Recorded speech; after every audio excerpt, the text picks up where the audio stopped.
Hello everyone. Welcome to your channel Pharmacypedia. This is Dr. Shikha Chauhan, and in this session we are going to discuss about integrated disease surveillance program. The topic has been taken from the subject Social and Preventive Pharmacy Unit 3. So if you have still not subscribed to my channel Pharmacypedia, please do like, share and subscribe to my channel Pharmacypedia for getting further updates and content on pharmacy. So let us try to first figure out what is surveillance. So, technically speaking, surveillance means watching with attention, suspicion, and authority. So, it is to have a proper watch, monitoring with a suspicion so that you can get adequate alerts and with an authoritative action. So, it is defined as ongoing systematic collection, collation, analysis, and interpretation of data, and then dissemination of this information. Dissemination means transfer of this information to those who actually need it in order that action can be taken. So you are keeping a watch, you are keeping alert whenever any such sort of condition is arising out of the data which you have collected, so that it can help out the people who can take a proper action. So in simple terms, you can say surveillance is basically information collected for any action to be taken out if required. Now, why do we need surveillance? Now, this is the question which arises in our mind. So when we talk about from the disease perspective, surveillance is required in order to determine the incidence of disease. So if you remember the coronavirus, when it first started, nobody believed about it. In many countries, lockdown, this was because there was an outbreak, there was a pandemic. So timely action is very required. So for that, we need to have a proper surveillance. And for that, we should understand the geographical distribution or the spread of the disease. Also, we should understand and identify population which are at the risk of that disease. Now we understand that for the coronavirus, in case of coronavirus, the people who are at the high risk like diabetes and hypertension, they are at risk.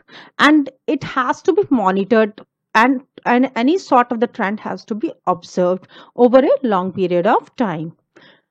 And also it is required to capture the factors and the conditions which are responsible for occurrence and the spread of disease, to predict the occurrence of epidemic and control of epidemic, to evaluate the effectiveness of an intervention or the program. So these are the different perspectives.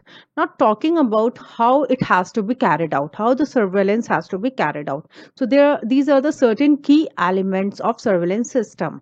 The first is the detection and the notification of health event. So the very first step is the detection and the identification. Then once you have detected it, it requires investigation and confirmation. For example, in case of any outbreak or in case of any pandemic, you need to have understand what are the epidemiological causes and what are the clinical and the laboratory tests which are being required to confirm that particular detection. So like in coronavirus, we have RT-PCR test and other tests whereby we ensure that the disease is positive or negative. Then how many people are getting that disease? That is about the collection of the data. What then collected data has to be analyzed and interpreted, and after the interpretation, feedback and the desired results have to be percolated. Now where it has to be percolated, that again is very important, because this will cause awareness among the people about the seriousness of the disease. So when we talk about the surveillance, again, it has been bifurcated into different parts. For example, it starts with the central surveillance unit. Then it gets divided into the state surveillance unit, then district surveillance unit, and then it is further bifurcated into community health centers and primary health centers. So now you can understand, whenever any disease occurrence is there, we have to have proper surveillance is required. Now this surveillance will help us to understand how much extent is the outbreak, and in case any desired proactive actions are being required, that can be taken well ahead in advance. Otherwise, a lot of many people will suffer, and then it will become difficult to control the situation.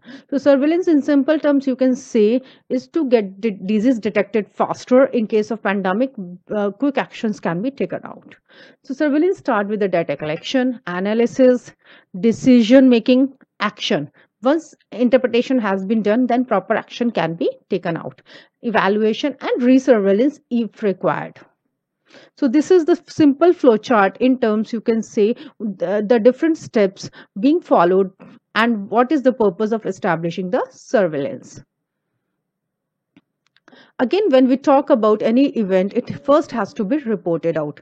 Data has to be collected, it has to be well identified, and feedback has to be generated. So this is the way things are being worked out and disease are being observed and proper action has to be taken out by the authorities.